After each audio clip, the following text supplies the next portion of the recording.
Continuando a nossa série de história da tecnologia, a gente vai falar de uma empresa que esteve sempre presente aqui no Brasil, mas poucos conhecem a origem ou sabem por onde ela anda. É a Philco, que é mais velha e tem muito mais importância para o mercado do que você imagina. Mas antes, eu vou pedir para você se inscrever aqui no canal do Tecmundo. Se você ainda não é um inscrito, aproveita para dar um joinha que a pesquisa ficou bem legal e toca no sininho para receber notificações cada vez que um vídeo novo for enviado, beleza? Então vamos lá para a história da Philco.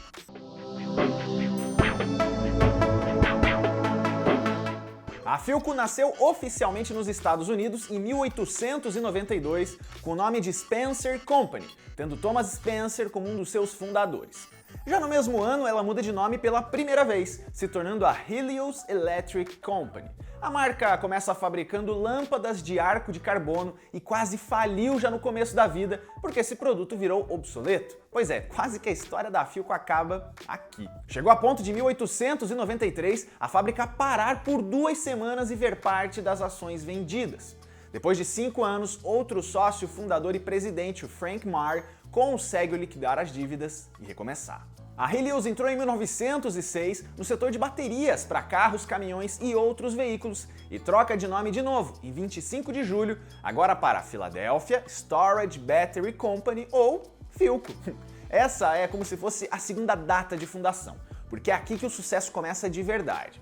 3 anos depois, os faróis de carros começam a ter luzes elétricas também e a produção aumenta. Nas décadas de 1910 e 20, a Philco começa a focar no sistema de distribuição para todos os seus produtos, acreditando que isso seria um diferencial mundial na marca, que já expandiu para países como Argentina e Canadá. E ó, um spoiler, viu? Foi mesmo, viu? Ótima decisão, parabéns para eles. Outro sucesso veio em 1925 e foi um retificador, que é um equipamento que deixava os donos de rádios a bateria ligarem os aparelhos em tomadas. Mais de 1 milhão de unidades foram vendidas e ele só parou de vender mesmo com a popularização dos retificadores a válvula, que eram muito melhores. Mas o produto que fez mesmo a marca entrar na história foi o rádio. E ela começa a fabricar esses seus primeiros modelos em 1928 e em 2 anos virou o líder de mercado nos Estados Unidos por automatizar a linha de produção que nem era com carros, mantendo um design bem simples, mas sem prejudicar a qualidade.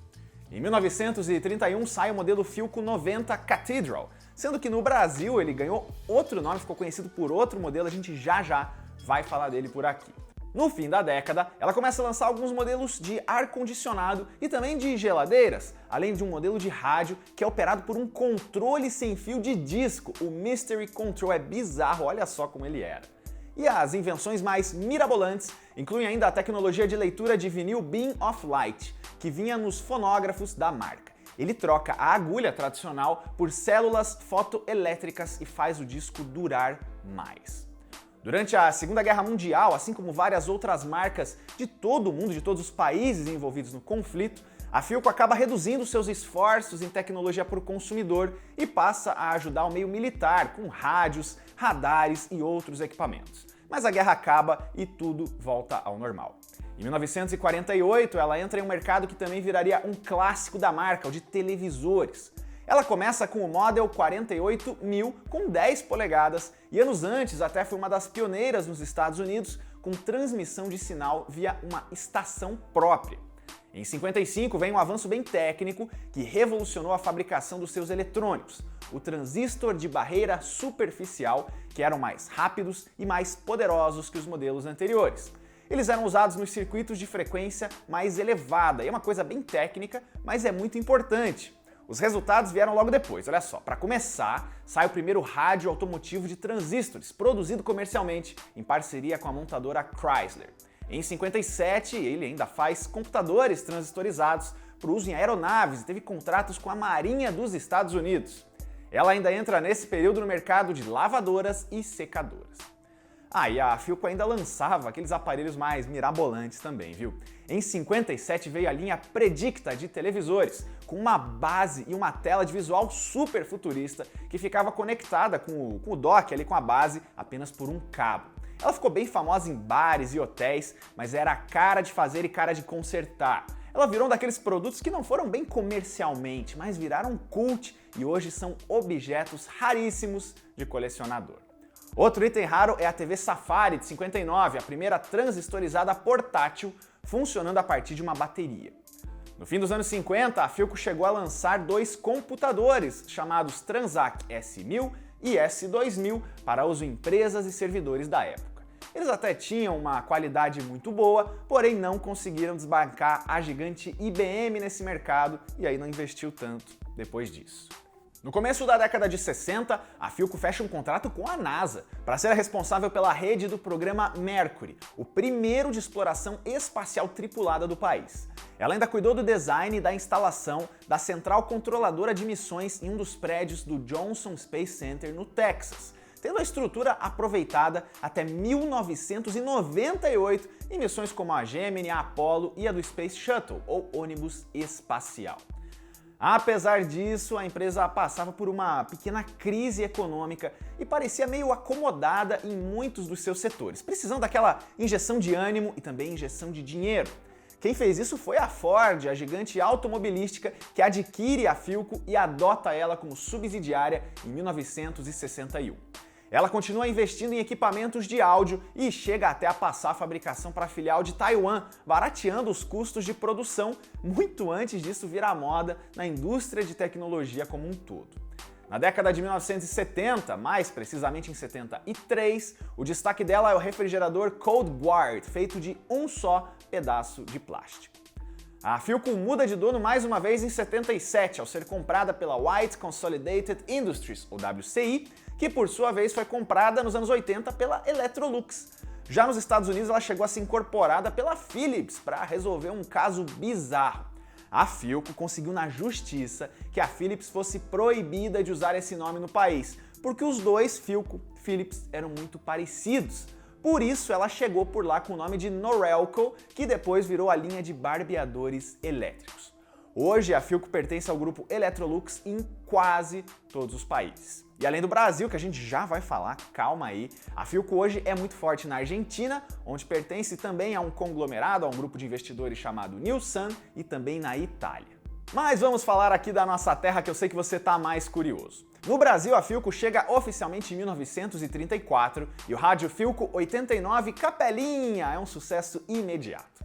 Já em 1948, ela abre a primeira fábrica dela por aqui no Rio de Janeiro, produzindo alguns dos primeiros rádios nacionais. A fábrica depois foi para São Paulo e depois para a região do Tatuapé. Ela ainda ajudou na formação da TV brasileira em 1950, com a produção de uma série de aparelhos pioneiros e mais tarde abriu a primeira fábrica de semicondutores do Brasil, decretando o fim da tecnologia das válvulas no país. São vários modelos clássicos de rádio e TV por aqui, olha, não dá para citar todos, então eu vou pedir a sua ajuda. Deixa aqui nos comentários aquele que você tem até hoje ou lembra quando era mais novo, na casa da avó, sei lá. Tem os rádios PH60, o rádio Transglobe e mais recentemente o PB126, enquanto em TVs os modelos mais clássicos, sem dúvida, são da época da Philco Ford. E a empresa foi histórica também em games, isso porque em 1977, ela ainda sob o guarda-chuva da Ford, lança no Brasil o Telejogo, o primeiro console do Brasil. Ele era bem simples, tinha só 3 joguinhos, mas revolucionou o mercado que não tinha nada parecido antes. O Telejogo 2 vem em 79, com mais opções de games, um controle e um acabamento melhorados. Aí a marca nacional toma um rumo próprio. Nos anos 80, a Philco faz um acordo com a japonesa Hitachi e passa a fabricar alguns produtos diferenciados, como câmeras e videocassetes, sob o nome Philco Hitachi. Isso dura até 1994, quando a Itautec compra a Philco, depois de alguns anos já no controle dos setores de rádio e de TV, uma história que a gente acabou de contar aqui no canal, confere aí. Nessa nova casa vem também algumas das campanhas publicitárias de maior sucesso da Philco. Para começar, teve a linha Dueto de TVs com videocassete embutido. A linha de sistemas de som Applause saiu em 95, com aquele famoso comercial das formiguinhas, que foi premiado internacionalmente. Vê aí se você lembra dele.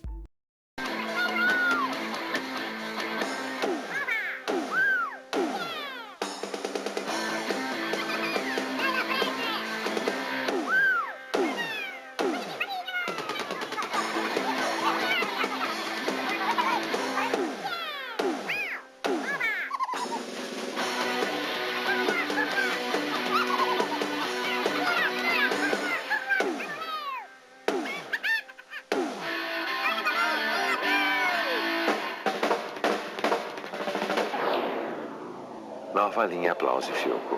Isso não é um som, é um tapa na orelha. Tem coisas que só a Filco faz pra você. Esse clássico teve até continuação no ano seguinte.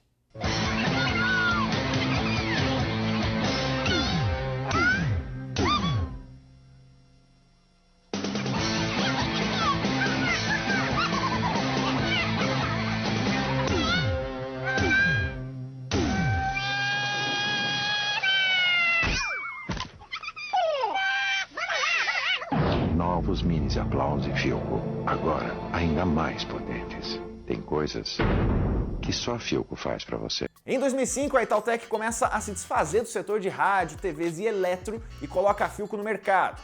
Quem compra ela é a Gradiente, outra empresa que já foi tema do História da Tecnologia, que pagou uma bolada para levar a marca e assim virou uma das maiores marcas totalmente brasileiras no setor de tecnologia da época.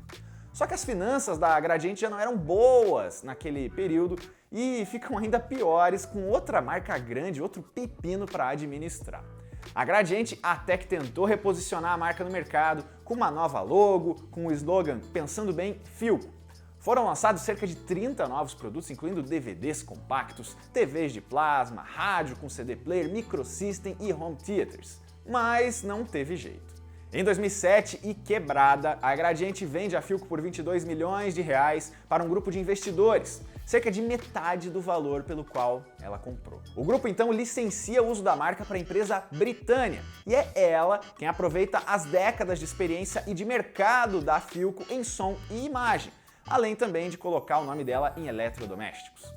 Ela ainda lançou tablets como o PH7G, o 10.1B B111A e o 9B P71A. Pois é, dar nome para os modelos não era muito forte dela não. Hoje a Filco Brasil está bem viva. Tem gente que fala que a qualidade não é mais a mesma e de fato ela mudou bastante de mãos nessas décadas, mas ela continua comercializando produtos de tudo quanto é segmento de eletrodomésticos, áudio, informática, ar-condicionado a televisores, totalizando cerca de 150 produtos diferentes. Ela volta e meia ainda patrocina times de futebol e já estampou camisas de clubes, como Santos, Náutico e Paraná Clube. E essa história da Filco, uma marca que é lá dos Estados Unidos, mas sempre foi bastante identificada com o brasileiro e está até hoje por aí, sobrevivendo em meio a um mercado tão competitivo.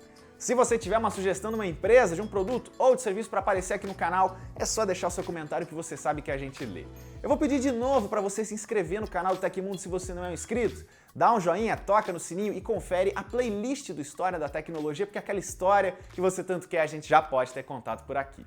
Até a próxima!